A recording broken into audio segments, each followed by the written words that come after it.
अस्सलाम वालेकुम, welcome to my channel. इस वीडियो में बात करेंगे CS 101 के लेक्चर नंबर 115 से लेकर 120 तक। ये 6 लेक्चर इसी एक वीडियो में डिस्कस करेंगे और आपको बताऊंगा मैं शॉर्ट लेक्चर MCQs जो इम्पोर्टेंट है फाइनल के हवाले से, और आल्सो जो दूसरे क्विज़ आने वाला है थर्ड क्विज़ उसके लिए। ठीक है, तो हमारे पास जो लेक्चर है टॉपिक है 115 ऑब्जेक्ट ओरिएंटेड पैराडिगम। इसको अभी देख लेते हैं। ये प्रोग्रामिंग पैराडिगम जो है उसकी एक एग्जांपल है, उसकी एक टाइप है ऑब्जेक्ट ओरिएंटेड पैराडिगम। और इसमें जो चीज़ आपने याद करनी है वो सबसे पहले है ऑब्जेक्ट ओरिएंटेड पैराडिगम है क्या चीज़, ये आप देख लेते हैं। आपको अगर मैं एक सादा लफ्ज़ों में बताऊं कि ऑब्जेक्ट ओरिएंटेड पैराडिगम क्या चीज़ है, वो ये चीज़ है, ये एक मॉडर्न जो अब मॉडर्न कंप्यूटर्स हैं उनमें जो प्रोग्राम्स इस्तेमाल हो रहे हैं उनमें ये इस्तेमाल किया जाता है ये पैराडिगम। और इसकी जो शॉर्ट फॉर्म है वो है OOP। ठीक है, ये इसकी शॉर्ट फॉर्म है OOP। ठीक हो गया। और इसकी जो डेफिनेशन होगी वो कुछ यूँ होगी कि associated with the programming processes, यानी ये प्रोग्रामिंग प्रोसेसेस के साथ एसोसिएटेड होता है, इस वजह से इसको क्या कहते हैं हम ऑब्जेक्ट ओरिएंटेड पैराडिगम कहते हैं। ठीक हो गया। और इसकी शॉर्ट फॉर्म OOP है और ये मॉडर्न कंप्यूटर्स में इस्तेमाल होता है। 3 इसके फैक्ट हैं। ठीक है, उसके बाद है कि software system is viewed as a collection of unit. जो सॉफ्टवेयर सिस्टम हम देखते हैं किसी भी कंप्यूटर का जो सॉफ्टवेयर होता है वो कलेक्शन होता है किसका, यूनिट्स का कलेक्शन होता है। इन यूनिट्स को हम क्या कहते हैं, ऑब्जेक्ट्स कहते हैं। और ये जो मैंने अभी लाइन पढ़ी है ये एक इम्पोर्टेंट MCQs है। ठीक है, और ऑब्जेक्ट ओरिएंटेड पैराडिगम के बारे में अगर पूछा जाए 2 मार्क्स का क्वेश्चन आए तो ये दोनों लाइंस आपने लिख देनी है। ठीक है, उसके बाद ऑब्जेक्ट्स के आगे मज़ीद हम डिटेल देख लेते हैं। तो ऑब्जेक्ट क्या चीज़ है, ऑब्जेक्ट है एक परफॉर्मिंग दी एक्शंस है, यानी कोई भी एक्शन जिसे इमीडिएटली यानी फ़ौरन उसको क्या करना है कि परफॉर्म करना है, उसके लिए ये ऑब्जेक्ट इस्तेमाल होता है। और ये अपने लिए भी होता है itself as well as for requesting actions of other objects. तो दूसरे ऑब्जेक्ट्स होते हैं उनके लिए भी जो एक्शन रिक्वायर्ड होते हैं उनको भी परफॉर्म करने के लिए ऑब्जेक्ट इस्तेमाल होता है। और ये जो ऑब्जेक्ट्स होते हैं वो इंटरेक्ट करते हैं एक दूसरे के साथ मिल के और प्रॉब्लम को सॉल्व करते हैं एट अ हैंड, मतलब इमीडिएटली प्रॉब्लम को एक दूसरे के साथ मिल के सॉल्व करते हैं। इसको ऑब्जेक्ट्स कहते हैं। ऑब्जेक्ट्स के बारे में आए तो ये दोनों लाइन्स आपने लिख देनी है। ठीक है, अब हम बात करेंगे डेवलपिंग GUI का मतलब क्या होता है, जनरल यूज़र इंटरफेस, यानी एक जो स्क्रीन के ऊपर अपीयर होए, जो फेस इंटरफेस अपीयर हो उसको हम जनरल यूज़र इंटरफेस कहते हैं। और जो स्क्रीन्स पर आइकॉन्स होते हैं, ठीक है, उनको हम एज अ ऑब्जेक्ट्स इसमें इम्प्लीमेंट करते हैं। Icons will be implemented as objects like. ठीक है, और each object will have its own collection of functions called methods, यानी हर ऑब्जेक्ट के पास एक अपना फंक्शन यानी कलेक्शन होता है फंक्शंस का, जिसको हम क्या बोलते हैं, मेथड्स बोलते हैं। ठीक है, ये इंपॉर्टेंट MCQs है ये वाली लाइन। और डेवलपिंग GUI में आए तो दोनों लाइंस लिख देनी है। ठीक है, उसके बाद हमारे पास है कि difference of list and imperative and object oriented paradigm. तो जो डिफरेंस है दोनों में, इम्पेरेटिव पैराडिगम में और ऑब्जेक्ट ओरिएंटेड पैराडिगम में, वो ये है कि you need your algorithm for searching sorting et cetera in imperative paradigm में आपको एक एल्गोरिदम की ज़रूरत होती है जिसकी मदद से आप प्रॉब्लम्स को सर्च और उनको सॉर्ट कर सकते हो, अलग अलग कर सकते हो। जबकि ऑब्जेक्ट ओरिएंटेड पैराडिगम जो है उसमें ये चीज़ नहीं होती। इसमें तमाम जो फंक्शन होते हैं वो अचीव हो जाते हैं, अवेलेबल होते हैं along with the list in terms of objects की शक्ल में एक लिस्ट में अवेलेबल मौजूद होते हैं ऑब्जेक्ट ओरिएंटेड पैराडिगम में। ठीक है, और इस तरह की जो डिस्क्रिप्शन होती है, लिस्ट होती है टर्म्स ऑफ ऑब्जेक्ट्स की, उसको हम क्या बोलते हैं, क्लास बोलते हैं। ठीक है, सच डिस्क्रिप्शन इज कॉल्ड क्लास। तो ये आपने शॉर्ट क्वेश्चन के हवाले से याद कर लेना है जो इम्पेरेटिव और ऑब्जेक्ट ओरिएंटेड पैराडिगम में डिफरेंस है। ठीक है, अब हम बात करते हैं variable and data types topic 116 की। और इसमें हम सबसे पहले वेरिएबल की डेफिनेशन देखते हैं जो कि इम्पोर्टेंट डेफिनेशन है। तो ये जो वेरिएबल्स हैं ये थर्ड जनरेशन फोर्थ जनरेशन में इस्तेमाल होते हैं। और ये हाई लेवल प्रोग्रामिंग लैंग्वेजेस हैं जो कि क्या करते हैं, अलाउ करते हैं मेन मेमोरी को कि लोकेशन लोकेशन अलाउ करते हैं मेन मेमोरी को, जैसा कि वो हमने देखा 156C 6E 6D, वो सारे जो मेन मेमोरी जो रेफरेंसेस थे उनको एक नेम्स दिया जाता है, वो जो नेम्स था 6C वाला, ठीक है, लाइक, और rather than numeric addresses, numeric address नहीं दिया जाता, जैसे उसके ऊपर 4056 लिखा हुआ था वो न्यूमेरिक था, जबकि जो रेफरेंस डिस्क्रिप्टिव नेम्स थे लाइक 6C 6D वो देता है हाई लेवल प्रोग्रामिंग लैंग्वेज को, और ये अलाउ करता है। और इस तरह के जो डिस्क्रिप्टिव नेम्स होते हैं उनको हम क्या बोलते हैं, वेरिएबल्स बोलते हैं, ठीक है। वेरिएबल्स का मतलब क्या होता है कि कोई पहचान होती है, कोई एक जो आप ये कह लें कि कोई अलामत होती है या कोई कीमत होती है, ठीक है। और प्रोग्रामिंग लैंग्वेजेस की रूल से ये जो है डिस्क्रिप्टिव नेम्स होते हैं। अब एक और मोस्ट इम्पोर्टेंट जो शॉर्ट क्वेश्चन है वो ये है कि primitive data types, programming languages में जो प्रिमिटिव लैंग्वेजेस में जो डाटा टाइप्स इस्तेमाल होती हैं वो कौन कौन सी हैं। उनमें ये 4 आई थी, integer, float, character and Boolean. इन चारों को नेक्स्ट एक एक में देखेंगे, ठीक है। ये चारें आपने याद करनी है कि प्रिमिटिव डाटा टाइप्स कौन कौन सी हैं, तो ये हैं। और एग्जांपल हमारे पास एक दी हुई है, और यहाँ पर उन्होंने एक लिंक दे दिया है onlinegdb.com/online C++ कंपाइलर, ये एक एग्जांपल दी हुई है, इसको भी आप याद कर लेना। ये बात इस तरह के MCQs में पूछ लेते हैं कि कौन सा जो लिंक है वो ठीक है, ठीक है, इस तरह से। अब हम बात करते हैं लेक्चर 117 डाटा स्ट्रक्चर की। तो इसमें सबसे पहले डाटा स्ट्रक्चर की डेफिनेशन हम देख लेते हैं। डाटा स्ट्रक्चर क्या होता है कि arrangement of data in a conceptual और लाइक एक स्पेसिफिक मैनर में जो डाटा की अरेंजमेंट हो उसको हम क्या कहते हैं, डाटा स्ट्रक्चर कहते हैं। मतलब डाटा का एक ख़ास एक स्पेसिफिक स्ट्रक्चर या शेप जो डाटा स्ट्रक्चर कहता है। For example name is a sequence of characters की सीक्वेंस के नेम्स, ठीक है, और स्टूडेंट्स मार्क्स एंड 5 ऑब्जेक्ट्स। ये हमारे पास एग्जांपल्स हैं डाटा स्ट्रक्चर की। लाइक जैसा कि यहाँ पर पहली वाली जो एग्जांपल है ये स्टूडेंट्स मार्क दिया हुआ है, और ये जो है ये कैरेक्टर्स नेम दिए हुए हैं, ठीक है, जो कि एक सीक्वेंस में मौजूद है, ठीक है। उसके बाद ये हमारे पास एक और है रिकॉर्ड स्ट्रक्चर हेट्रोजीनियस अरे, हेट्रोजीनियस होती है जो मुख्तलिफ हो, ठीक है। और स्ट्रक्चर में कैरेक्टर नेम जो 25 दिया हुआ है, इंट एज दिया हुआ है, फ्लॉट स्किल रेटिंग, एम्प्लॉय दिया हुआ है, लाइक जैसे कि एम्प्लॉय है और उसका जो नेम है वो पहले कैरेक्टर्स में आ जाएगा, ठीक है। उसके बाद उसकी एज आ जाएगी, एम्प्लॉय एज, उसके बाद उसकी जो फ्लॉटिंग स्किल रेटिंग है वो आ जाएगी, ठीक है। उसके बाद हमारे पास है मोर डाटा स्ट्रक्चर्स। जो मोर डाटा स्ट्रक्चर्स हैं कि हम डाटा स्ट्रक्चर को किन फॉर्म में लिख सकते हैं, डाटा को स्ट्रक्चर कर सकते हैं, वो कौन कौन सी हैं। उसमें है हम लिस्ट बना सकते हैं, ट्री बना सकते हैं, ग्राफ बना सकते हैं, और बहुत सारी सब टाइप्स ऑफ दीज इनकी, यानी लिस्ट्स को सब लिस्ट्स में ट्रीज़ जो जैसा कि वो पॉलीजेनेटिक ट्री होता है लाइक उस तरह से ट्रीज़ बना सकते हैं, ग्राफ बना सकते हैं, उनकी सब टाइप्स होती हैं उनमें भी उनको सब लिस्ट्स कर सकते हैं, ठीक है। ये डाटा जो मोर डाटा स्ट्रक्चर्स हैं इनको आपने याद रखना है एज अ शॉर्ट क्वेश्चन के तौर पे। जैसे कि हमने टॉपिक 116 डिस्कस किया, इसमें हमने प्रिमिटिव डाटा टाइप्स देखी जो 4 थी, इंटीजर, फ्लोट, कैरेक्टर और बूलियन। लेकिन इनको हमने डिस्कस नहीं किया, क्यों नहीं किया, क्योंकि इनको नेक्स्ट लेक्चर्स में तफसील से डिस्कस करेंगे। लेकिन फिर भी जो हमारे पास ये वाले हैंडआउट्स हैं इनमें इनकी डेफिनेशंस दी हुई हैं, हम इनको देख लेते हैं। इसमें कुछ कॉमन MCQs थे जो इम्पोर्टेंट थे और मुझे लगा कि ये आपको बता देने चाहिए, ठीक है, जो उस हैंडआउट्स में नहीं मौजूद हैं, ठीक है। सबसे पहले हम डाटा टाइप्स की बात करते हैं, जो कि हमने देखा कि 4 टाइप्स दी हुई हैं, इंटीजर्स, फ्लॉट, कैरेक्टर और दूसरा बूलियन, ठीक है। अगर हम इंटीजर्स की बात करें, इंटीजर्स जो रेफर करते हैं न्यूमेरिक डाटा को, ठीक है, जो न्यूमेरिक फॉर्म में होता है डाटा जो कि होल नंबर्स पर मुश्तमिल होता है, यानी 0 से लेकर ओवरऑल नंबर जितने भी हैं उन पर मुश्तमिल होता है, उसको इंटीजर्स जो है वो रेफ़र करता है, ठीक है। इसी तरह जो और इसको हम स्टोर करने के लिए 2s कम्प्लीमेंट नोटेशन जो है वो इस्तेमाल करते हैं, ठीक हो गया। ये होगी बात किसकी, इंटीजर्स की। अगर हम फ्लॉट की बात करें, फ्लॉट को हम समटाइम्स क्या करते हैं, रियल कहते हैं। ये इंपॉर्टेंट MCQs है कि float sometimes called as real, ठीक है। और इसको हम रेफ़र करते हैं to numeric data that might contain values other than whole numbers.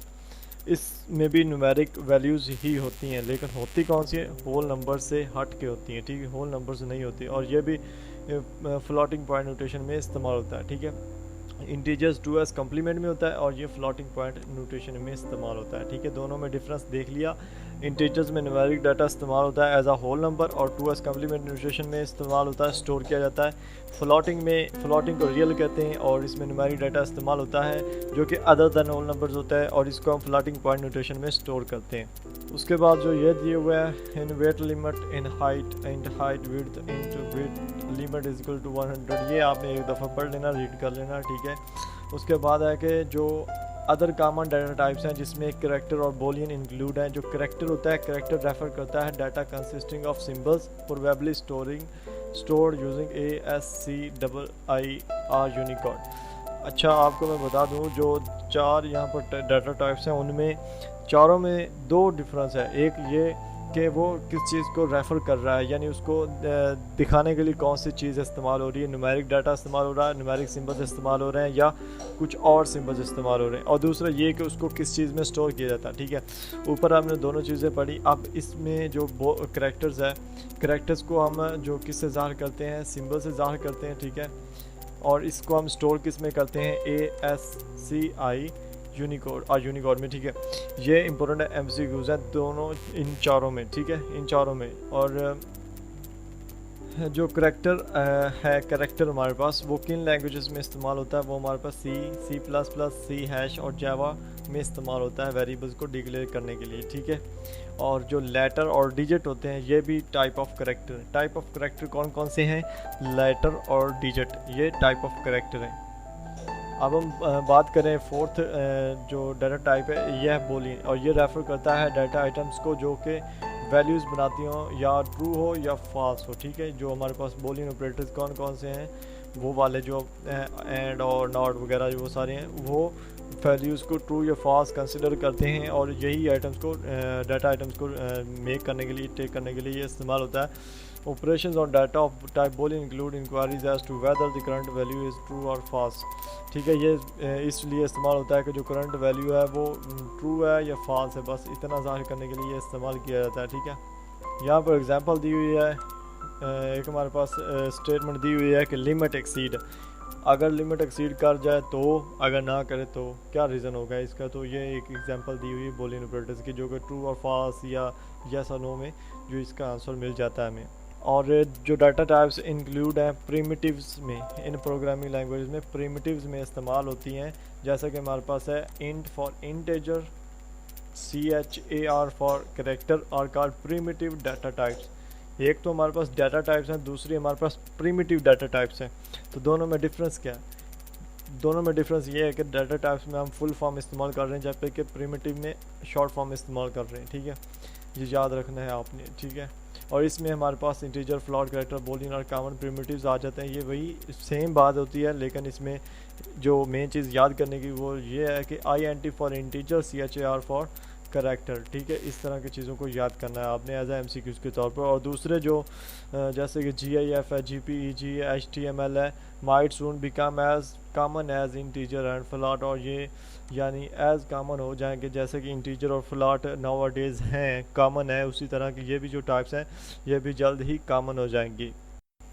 Lecture जो 117 है उसमें हमने देखा कि जो अरे होता है वो क्या होता है, वो data structure is the array which is a block of elements of the same type such as 1 dimensional list, 2 dimensional table with rows and columns. Rows और कॉलम्स के दरमियान जो अरेज लगी हुई होती हैं जो कि एक ब्लॉक करता है एक एलिमेंट्स को दूसरे से, वो क्या कहलाती हैं, अरेज कहलाती हैं। इस चीज़ को आपने ज़हन में रखना है, ठीक है। ये जो लाइन्स मैंने हाईलाइट की है दोनों, ये एज आ MCQs के तौर पर इंपॉर्टेंट है। अब अगर हम बात करें कि जो इस इंटीजर स्कोर्स 29 को ज़ाहिर कर रहा है, इसका मतलब ये है कि जो स्कोर्स हैं, वेरिएबल स्कोर्स, वो प्रोग्राम यूनिट को रेफर कर रहे हैं 2 dimensional array of integers having 2 rows and 9 column, 2 rows है 9 कॉलम्स है। और इंटीजर जो है 2 डायमेंशनल वे में, इंटीजर्स को हम 2 डायमेंशनल में स्टोर करते हैं। इसको जहन में रख लें, ठीक है। जैसा कि मैंने आपको बताया कि इंटीजर्स को हम न्यूमेरिक डाटा में इस्तेमाल करते हैं, और इसको हम जो है वो जो स्टोर है वो 2 डायमेंशनल अरे में करेंगे, ठीक है। और अगर यही जो सेम स्टेटमेंट है, अगर हम इसको फोर्ट्रान में देखें, जो कि जो फोर्ट्रान है उसमें अगर देखें तो इसमें इंटीजर्स जो स्कोर होगा वो 29 होगा। तो ये इसके फोर्ट्रान में इसकी बनती है, जो इसका आप कह लें एक कोड है, ठीक है। उसके बाद जो एक अरे जो डिक्लेयर्ड हो चुकी हो और इसको प्रोग्राम में कहीं भी इसको नाम एक दिया गया हो, ख़ास एक नाम दे दिया गया हो, ठीक है। और पूरे प्रोग्राम में जो इंडिविजुअल एलिमेंट्स हैं वो एक प्रोग्राम एक इंटीजर के नेम से जाने जाएंगे, और इस जो नेम इनको दिया जाएगा उसको हम क्या बोलते हैं, इंडिसेस बोलते हैं। और ये रो, कॉलम और सो ऑन के लिए, मतलब ये स्पेसिफाई होता है रो के लिए, कॉलम के लिए, और ये यूज़ होता है किसके लिए, जो हम एक अरे डिक्लेयर कर देते हैं प्रोग्रामिंग लैंग्वेजेस में और उसको एक नेम दे देते हैं, और उसको उस नेम से आइडेंटिफाई करने के लिए जो मीन्स ऑफ इंटीजर्स वैल्यूज़ इस्तेमाल होती हैं उसको हम इंडिसेस कहते हैं, ठीक है। यहाँ पर एक मैंने इंपॉर्टेंट क्विज़ जो देखा है वो ये है कि the range of these indices varies from language to language. इस तरह के जो पॉइंट आते हैं वो इंपॉर्टेंट क्विज़ होता है, उसको आप अच्छे से जो है वो याद कर लिया करें, ठीक है। मतलब जो इंडिसेस की रेंजेस होती हैं वो वेरी करती है लैंग्वेज से लैंग्वेज में। जहाँ पर इसकी यही एक एग्जांपल इसको समझने के लिए दी हुई है कि इन सी एंड इट्स डेरिवेटिव, सी के जो डेरिवेटिव्स हैं वो कौन कौन से हैं, सी प्लस प्लस, जावा और सी हैश है। उनमें इसकी जो वैल्यूज़ होती है वो कहाँ से स्टार्ट होती है, ज़ीरो से स्टार्ट होती है। इस चीज़ को भी याद रखिएगा, ठीक है। इसका मतलब ये है कि जो सेकंड रो और फोर्थ कॉलम है उसमें जो अरे होगा, स्कोर्स होगा, वो क्या होगा, वो स्कोर 1 3 होगा सेकंड रो और फोर्थ कॉलम में। और जो एंट्री होगी फर्स्ट रो और फर्स्ट कॉलम में जो स्कोर होगा वो इसका 0 0 होगा, क्योंकि ये स्टार्ट करती है 0 0 से। इसका जो फर्स्ट कॉलम होगा, फर्स्ट रो होगा, वो दोनों 0 0 होंगे, ठीक है। और एक और इम्पोर्टेंट एमसीक्यूज वो ये है कि जो इंडिसेस है वो स्टार्ट करती है एट 1 इन फोर्ट्रान। फोर्ट्रान में ये 1 से स्टार्ट करती है, ठीक है, जबकि सी में ये 0 से स्टार्ट करती है। ये क्या है, इसकी रेंजेस वेरीज हैं लैंग्वेज टू लैंग्वेज। तो फोर्ट्रान में इसकी 1 से शुरू हो रही है 2 4 में हमारे पास, और लाइक इसी तरह सी में जो है इसकी डेरिवेटिव वो 0 से स्टार्ट हो रहे हैं। तो अगर हम बात करें, यहाँ पर एक और चीज़ है जिसके मैं आपको हाईलाइट कर देता हूँ कि in contrast to an array in which all data items are the same type, and aggregate type also called a structured record, और इसको हम sometime heterogeneous array भी कहते हैं, जिसमें डाटा टाइप्स की जो टाइप्स हो ना, डाटा आइटम्स जो वो सेम टाइप के हो, ठीक है। और इसको हम एग्रीगेट टाइप कहते हैं, इसको याद रखना है कि इसको हम क्या कहते हैं, और स्ट्रक्चर और रिकॉर्ड भी कहते हैं इसको, ठीक है। अब हम डिस्कस करेंगे लेक्चर जो है 118। इसमें हमारे पास सिर्फ एक चीज़ याद करने के लिए है और वो है असाइनमेंट स्टेटमेंट, ठीक है। असाइनमेंट स्टेटमेंट को हमने याद करना है, और इसमें ये जो असाइनमेंट स्टेटमेंट है ये एक इम्परेटिव स्टेटमेंट है, ठीक है, और which requests that a value be assign to a variable for more precisely stored in the memory area identified by the variable. Such a statement normally takes the scientific form of a variable. इसकी आपने जब definition लिखनी है तब आपने सबसे पहले क्या लिखना है कि ये एक मोस्ट बेसिक इम्पेरेटिव स्टेटमेंट है जो कि वैल्यू को असाइन की जाती है बाय वेरिएबल, और इसमें जो वेरिएबल को नॉर्मली स्टेट किया जाता है साइंटिफिक फॉर्म में। और ये जो साइंटिफिक फॉर्म होती है ये किसको फॉलो करता है, सिंबल को रिप्रेजेंट करता है बाय असाइनिंग द ऑपरेशन, ठीक है। और इस तरह की जो सिमेट्रिक फॉर्म होती है एक्सप्रेशन के लिए इस्तेमाल की जाती है, और उससे रिजल्ट्स जो है वो एवेल्यूट किए जाते हैं। इसकी एक एग्जांपल यहाँ पर दी हुई है कि z is equal to x plus y. अच्छा, तो इसमें पता है क्या, इस स्टेटमेंट में, इस स्टेटमेंट में ये स्टेटमेंट जो है C plus plus, C hash और सी जावास्क्रिप्ट में ये क्या ज़ाहिर करती है कि x और y का जो सम है वो वेरिएबल z के इक्वल है, ठीक है। और यहाँ पर जो सेमी कोलोन है, जो मेन इंपॉर्टेंट एमसीक्यूज़ है इस लेक्चर में, वो ये है कि सेमी कोलोन जो इम्परेटिव लैंग्वेजेस में होता है वो क्या ज़ाहिर करता है, वो सेपरेट स्टेटमेंट को ज़ाहिर करता है, ठीक है। जबकि अगर यही सेमी कोलोन पाइथन असाइनमेंट में हो तो इसकी जो डिफरेंस है वो इक्वलेंट को ज़ाहिर करता है, एन इक्वलेंट पाइथन असाइनमेंट, ठीक है। और इन अदर लैंग्वेजेस जैसा कि ADA है उसमें ये जो हमारे पास सेमी कोलोन है वो कुछ इस तरह से अपीयर होता है, ठीक है। और सेमी कोलोन जो इम्परेटिव लैंग्वेजेस के अलावा जो मशीन लैंग्वेजेस में इस्तेमाल होता है वो किस लिए इस्तेमाल होता है, वो जो हमारे पास एक ये लाइक जैसा ये स्टेटमेंट दी हुई है इसको टर्मिनेट करने के लिए इस्तेमाल होता है, ठीक है। तो इस पूरे लेक्चर्स में आपने जो असाइनमेंट स्टेटमेंट है इसकी थोड़े सा आपने पहचान रखनी है, और नीचे जो MCQs आपको बताएं वो याद रखने हैं, ठीक है। और ज़्यादा इसमें इंपॉर्टेंट कोई चीज़ नहीं है। उसके बाद मॉड्यूल 119 की बात करें तो इसमें कंट्रोल स्ट्रक्चर्स इफ़ स्टेटमेंट के बारे में दिया हुआ है। तो सबसे पहले हमारे पास कंट्रोल स्ट्रक्चर है। कंट्रोल स्ट्रक्चर स्टेटमेंट जो है वो क्या करता है, अल्टर्स कर देता है execution sequence of a program, यानी एक प्रोग्राम की सीक्वेंस बनी हुई है कि इस प्रोग्राम ने इस टाइम एग्जीक्यूट होना है, इसने इस टाइम, ये जो सीक्वेंस है उसको जो चेंज करने के लिए जो स्टेटमेंट है वो क्या है, वो कंट्रोल स्टेटमेंट है। End of all the programming constructs, और ये तमाम प्रोग्रामिंग जो है वो कंस्ट्रक्ट्स करते हैं, ठीक है। उसके बाद है इफ़ कंडीशन हमारे पास आती है। इफ़ का क्या मतलब होता है, इफ़ या एल्स आते हैं, statement A else statement B. For example, तो यहाँ पर हमारे पास एग्जांपल में ये दिया है कि एक स्टूडेंट ने क्या किया, मोर देन और इक्वल टू 50 मार्क्स और स्टूडेंट पास एग्जामिनेशन। अगर या वो इक्वल कर ले ना, 50 के मार्क्स गेन करे या 50 से ज़्यादा करे तो वो पास हो जाएगा, अदरवाइज़ वो फेल हो जाएगा। तो इसको हम जो है प्रोग्रामिंग लैंग्वेजेस कंट्रोल स्ट्रक्चर या इफ़ स्टेटमेंट में किस तरह राइट करेंगे कि if marks greater than or equal to 50 you have pass examination else you have failed examination. अगर मार्क्स उसके 50 के बराबर हों या 50 से अबव हों तो वो क्या पास कर जाएगा, अदरवाइज़ वो फेल हो जाएगा। ये जो मैंने हाईलाइट किया है इसको आपने अच्छे तरीके से याद करना है। इसी तरह की जो क्वेश्चन थे वो मिड में आए हैं, ठीक है। ये इफ़ स्टेटमेंट में ये क्वेश्चन, इसका आप जेहन में रख लें कि किस तरह इसको कंसेप्चुअल बेसिस को याद करें आप, क्योंकि स्टेटमेंट चेंज होती रहती है लेकिन आपके पास जो इसका स्ट्रक्चर, इसका फंक्शन होगा वो सेम रहेगा। तो लेक्चर 119 में आपने जस्ट कंट्रोल स्टेटमेंट की जो डेफिनेशन है वो कर लेनी, ठीक है। और उसके बाद जो ये स्टेटमेंट दी हुई है, ठीक है, ये वाली कर लेनी है, बस इतना करना है आपने। और अब हम देखते हैं लेक्चर 120 को, और इसमें क्या है कि कंट्रोल स्ट्रक्चर इफ़ स्टेटमेंट की ही एग्जांपल दी हुई है जैसे कि हमने ऊपर देखा। और इसमें हमारे पास यूनिवर्सिटी जो है वो स्कॉलरशिप देना चाहती है उन स्टूडेंट्स की जिनकी जो CGPA है वो 3 से अबव है, ठीक है। तो इसके लिए हमारे पास जो हमारे पास इसका कोड बनेगा, इफ़ स्टेटमेंट बनेगी वो कुछ यूँ होगी कि फ्लॉट F 3.5। तो हमारे पास फ्लॉटिंग इसका जो है वो 3.5 है। और CGPA जो है वो, अगर CGPA आपकी, आप इस तरह पढ़ा करें, मैं आपको बताता हूँ पढ़ने का तरीका। If CGPA is greater than, ये जो साइन है बीच में, इज़ ग्रेटर दैन और इक्वल दैन 3, 10, पहला जो हमारे पास आएगा काउंट, मतलब गिव स्कॉलरशिप, इसको स्कॉलरशिप दो। ये जो इसका स्ट्रक्चर होता है ना, ये डबल जो स्मॉलर देन वाला लगा के, ठीक है। और गिव स्कॉलरशिप, ये इसका स्ट्रक्चर होता है, इसको याद रखना है आपने, ठीक है। एल्स अदरवाइज क्या होगा, काउंट जो है sorry you do not qualify for the scholarship. यहाँ पर आप कुछ और भी लिख सकते हैं लेकिन लिखा यही हो कि आप स्कॉलरशिप हासिल नहीं कर सकते, ठीक है। तो ये जो हमारे पास ये वाला स्ट्रक्चर है ये बहुत ही इम्पोर्टेंट क्वेश्चन बन सकता है, और लाइक इसी तरह के मिड में बने हैं तो इसको लाजमी याद रखिएगा। ये इफ़ स्टेटमेंट की एग्जांपल है, ठीक है, ये और ऊपर वाले ये दोनों, और ये MCQs में तो बने हुए हैं, ठीक है, इनको आपने याद रखना है, ठीक हो गया। उसके बाद जो लेक्चर 121 है इसको नेक्स्ट मॉड्यूल्स में इंशाल्लाह डिस्कस करेंगे।